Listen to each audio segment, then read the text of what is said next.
Hello guys, what's going on? This is Negacious. And welcome back to Katawa Shoujo.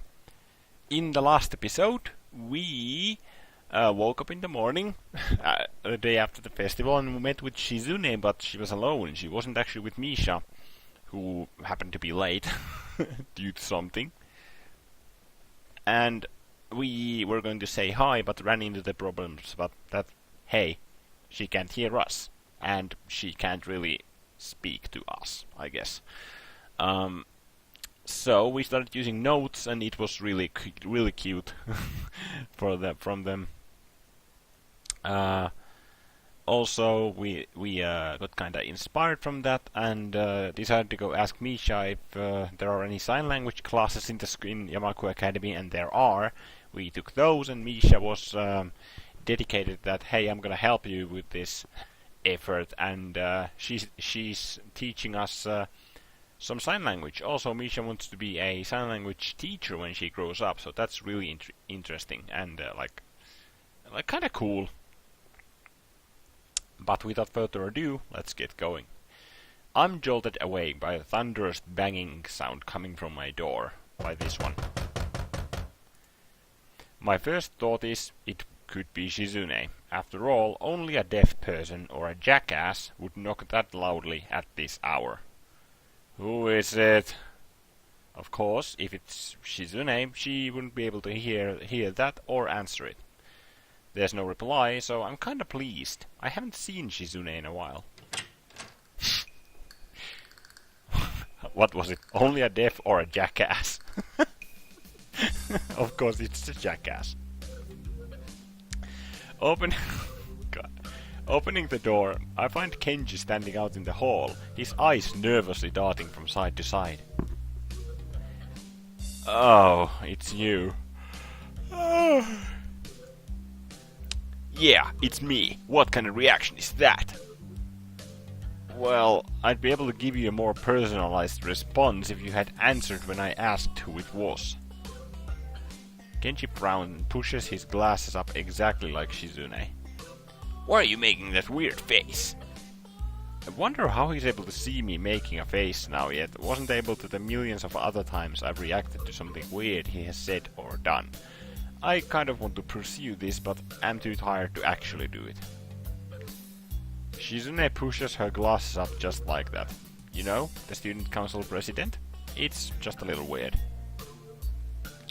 What the hell? You mean there's this girl who does the same thing? You mean she touches her glasses? I do that. That's my thing. I'm actually touching my glasses right now, Kenji. And yes, I do have glasses. Who is this bitch? Why are bitches all up in my business, stealing what I do? His character flips from anger to fear in the blink of an eye. Is she trying to replace me? Pot people? No, wait, that's an exact copy. Pot women? It's like my two greatest fears combined. It is! I can't believe he has a point. Hey, are you going to go into town today? Maybe later. Okay, awesome. I have some stuff I want you to pick up for me at the post office. Some delicate and secret stuff. He speaks in whisper, as if talking about his mail even a normal tone of voice will jeopardize it. You can have your mail sent directly here, you know. No, you can't. You can have your mail sent to the school, and then the student council picks it up, and then they give it to you. That's not the same thing as the mail appearing in your hands. I don't trust the student council. Many dudes don't get their mail here, you know. They probably steal it all. They think that just because it's sent to them, they have a license to steal. I can see them now, elbow deep in mail, fast grabbing all the free swag they can get a hold on. Sickening. Where can I find this mailman who can conjure mail out of thin air and into your hands? I don't know. I bet the student council killed him to preserve the monopoly on all of the student shit. It doesn't work that way. Is that what you wanted though? Fine. I can pick up your mail for you, but eventually I'm going to collect on all these favors. You already owe me some money. Thanks for reminding me. I'll pay you back after I get my package. Yeah, my bad. I can't really pay until then. I'm still broke. Then I'm basically doing it for the money, like a job. Why do you need the package first? Is there money in the package? Nah. I'm seriously dumbfounded. Why can't you get it? Because I'm going to remodel my room today into a war room. What the fuck? As the days go by, I realize more and more how dangerous feminism is. It really is everywhere, even in places like Iran. You can't tell how far up it goes. When the war begins, if we haven't transcended the concept of nations to fight for our genders, it'll be chaos. No one will know who will take what side, and the war against feminism wouldn't just mean World War III, but the end of all life on Earth as we know it. If we lose, all our supple Japanese women will be raped and enslaved by a bunch of sociopath lesbian supremacists. Supremacists. Jesus, Kenji, what the fuck? Like, what the fuck? Oh my god. Meanwhile, the handful of men that didn't die in the war will be castrated and forced to repair toilets and build massive monuments commemorating the feminist victory. That's crazy. You're crazy. I think you're overthinking this. As the days go by, I realize more and more that you are not balling. We've only talked like 4 times in before Hanako's. I don't think we talked to Kenji that much on Hanako's route, did we? But on Emi's route we did a couple times, I think. Oh, sorry. Yeah, whatever. I'll get your package. Awesome. Wow, dude. I close the door and jump right back into bed. I can just imagine Hisao's face like, oh my fucking god. The second my head hits the pillow, a painfully loud ringing assaults my ears, and I realize that it's my clock. The alarm going off means that right now is the time I'm supposed to wake up in the first place. On weekdays, at least. I pick it up and throw it without looking down. It gets wedged between the bed and the wall, the noise not stopping. In fact, it seems to grow louder. By the time I'm able to pry it out of there, I know I'm not going to be able to go back to sleep. The only thing I can think of doing now is going into town and just getting Kenji's stupid package. But it's too early for that. After showering, I take my medication. I'm actually very hungry today since I went without dinner yesterday, and before that I just had a very light lunch.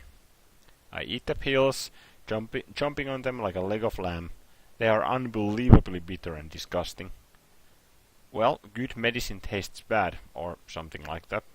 I'm still hungry, and there's still a lot of time to kill, so I decide to go into town and find somewhere to have breakfast. I can't remember the last time I ate out. Besides, the weather is nice, so why not? The walk into town is longer than I remember, possibly because it's been a while, and probably because I rarely come here alone. There are barely any cars on the road because it's so early in the morning, making it unusually quiet. The first thing I do is start looking for a place to eat. Immediately I think of the Shanghai, but I want something more substantial than sandwiches or a cake. Since it's so early though, I decide to get Kenji's package first. Picking it up at the post office doesn't take very long, but the moment I see it, I'm enraged about what a pain in the ass it will be to carry this thing all the way back to the school. What the fuck? That's huge! Oh god. The box is huge. You need 2 hands to hold it. Insultingly, it's not even very heavy. I was thinking of wandering around for a little while, but with this thing in tow, that's going to be a real problem. I guess the Shanghai is my only option now. Everything else is closed, and the ones that aren't all have about the same menu. That fact also makes me want to throw some more business Yuko's way. Before I can even open the door and enter, someone taps me on the shoulder from behind. I turn around and see Shizune there. Instinctively, I look for Misha, but she doesn't seem to be here. Good morning. Looks like those sign language classes are already starting to pay off. Ah, that was like our translation of her sign language. Cool.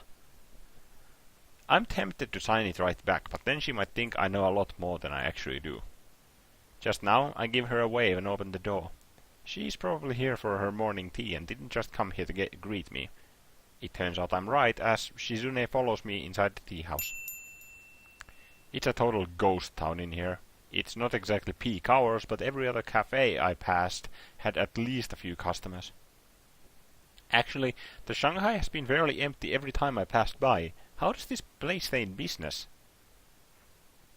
Hello. Thank you for choosing to patronize our establishment. Did she fall? Ah, she bowed. Okay. Yuko bows with the force of a falling axe, and her head collides with the box in my hands, launching it towards the floor.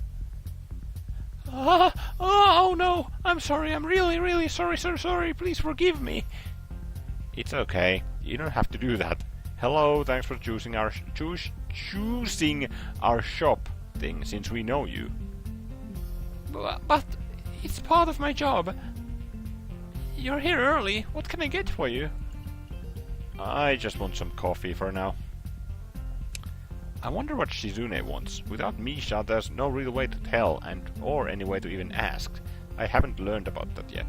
She's here, so I'm pretty sure that means she wants something too. I don't really know what Shizune wants. Does she have a usual? Wait, she might want something else though. Perhaps you should bring us a menu just in case. What's with the Shanghai and menus? Like, I feel like it's a bit overused. Like it's a god for frick's sake, it's a menu that you're talking about. I look around for one, but I can't find anything that looks remotely like a menu. Menus. I'll go look for one right now. Huh? There are menus. They're just rare. It's only a restaurant menu, not a collector's edition. Weird. Is that what Shizune is saying? Nah, she can't hear you. It's just weird for a cafe to make you have to go out of your way to look for a menu. Weird. Yes, you're right. It's so illogical. There are so many things. Like, why is it called Shanghai? This is a Western-style tea house, but the name's Chinese, and the architecture's old-fashioned, but my uniform's so modern and sophisticated. She looks like she's about to pass out. If she does, she'll probably fall forward and make a mess of everything. I can't work here anymore. What a bad place for her circular train of logic to end up. No, come on. That kind of stuff is what sets this place apart. There are a lot of cafes around here, you know? I think it's charming, really. Please don't quit. Business is good here, isn't it? Not really. See? See? I think this is a good job for you. It suits you. You shouldn't quit. I've never had to defuse this kind of crisis before. Eventually, I managed to calm her down and convince her that I'm sure Shizune just wants what she usually orders here.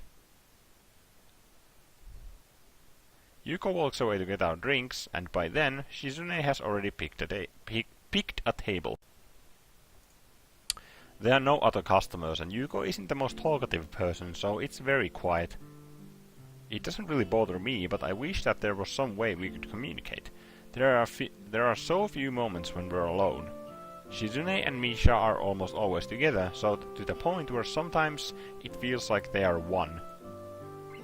Seems like, sorry. Now it's just me and her, and I'm unable to understand her or have her understand me. It's terrible. You don't have your little notepad today? I know it's the weekend and all, but it's not like you to be unprepared. Well, that's fine. I don't really like using it anyway. Still, it would come in handy now.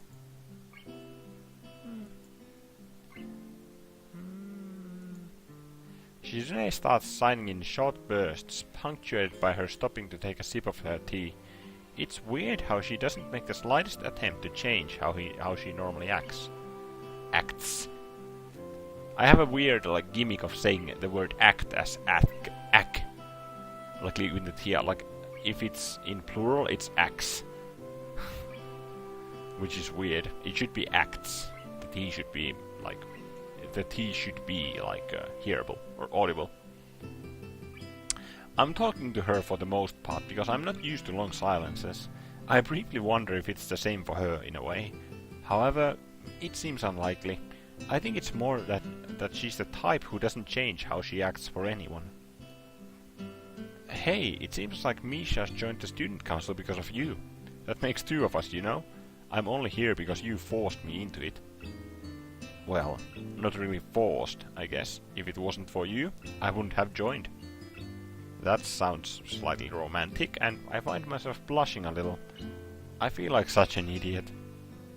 Although, I still don't know why you joined. It should have been the first thing I asked. In retrospect, but I'm really curious. I'll have to remember to ask Misha sometime. It's nice to talk to you, even if you can't understand me. I wonder if it's the same for you. That would be really great. I don't think sign language will ever be as natural for me as Misha makes it look, but it's gonna be a step up from using a pen and paper, right? We've both been finished with our drinks for a while, and Shizune's eyes fall upon the box sitting in its own chair by my side. I'm just picking it up for someone. It's not me. Mine. Oh, of course she would be curious. Shizune pulls it closer to her, intending to open it, and my heart almost leaps out of my throat.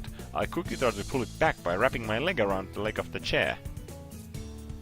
What the hell? Don't open it! You can't just open other people's mail, that's not legal! No!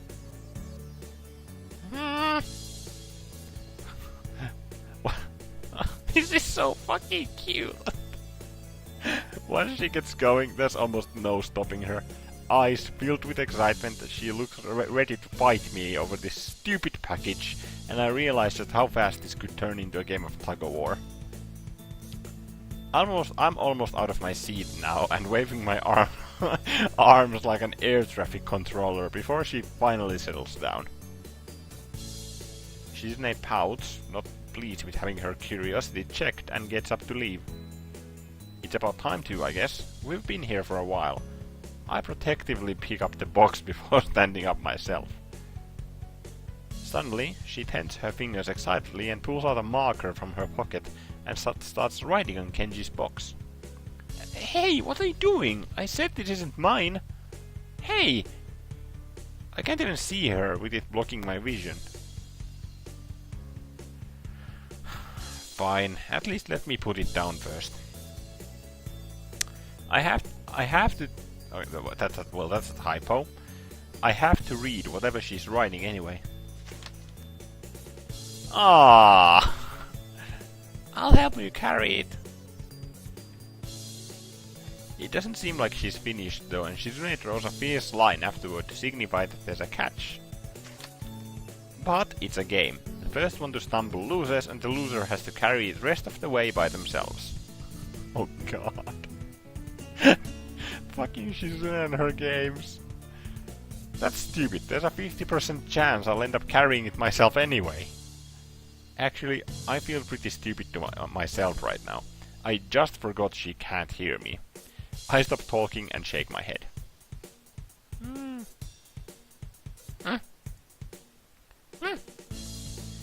I can't understand her at all, but she's coming across very forcefully.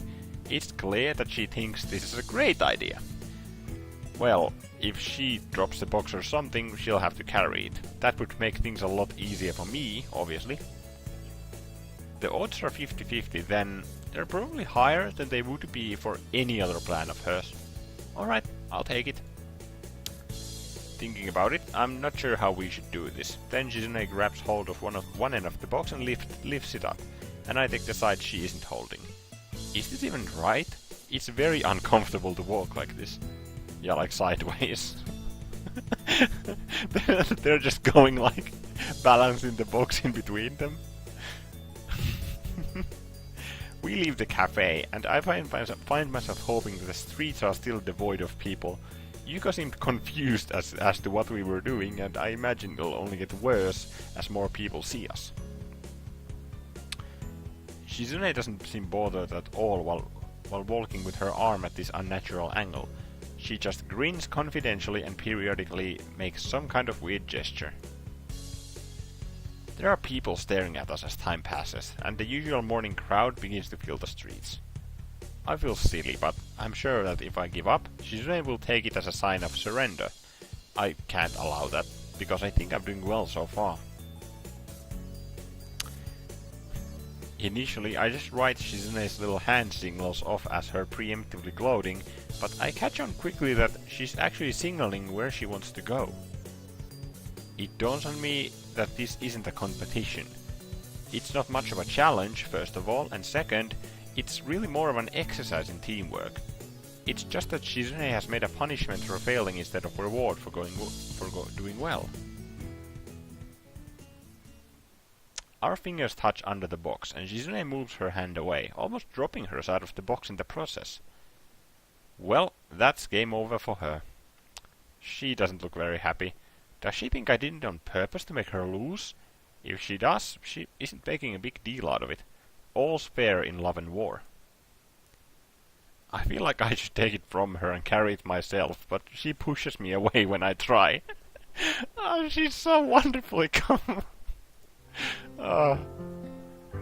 She glares at me as if to tell me off, but she can't. With that box in her hands, she's basically gagged. Well, yeah, because the only way she can communicate is either through a notepad or hand signals, so...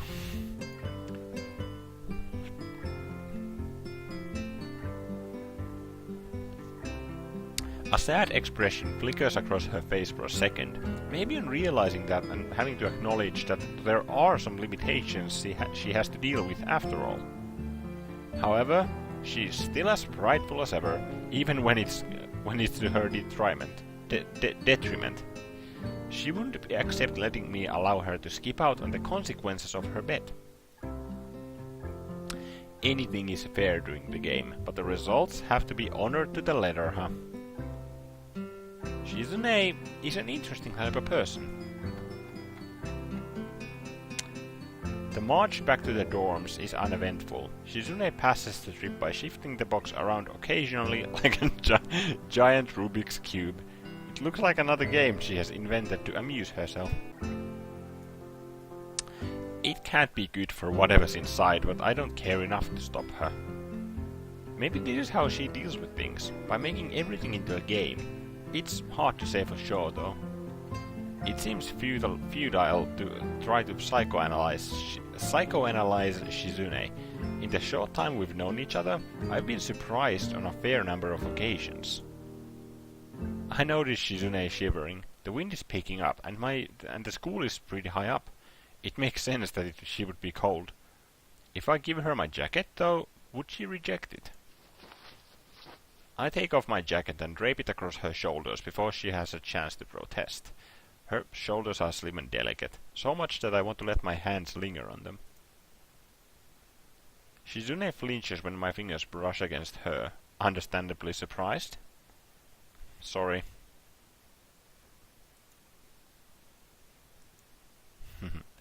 Her fingers dance slightly over the surface of the box, and I think of taking it from her, but I doubt she would let me.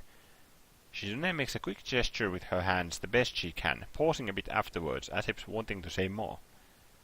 I'm sure that what she means is thank you. I'm glad I was able to catch it.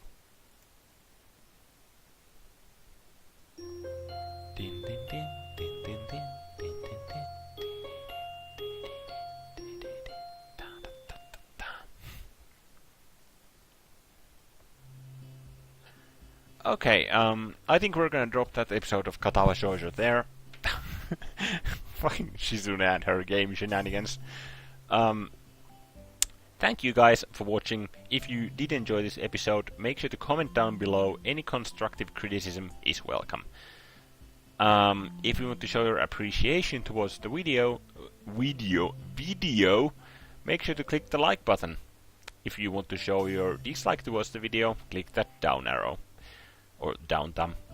I appreciate your appreciation and opinions.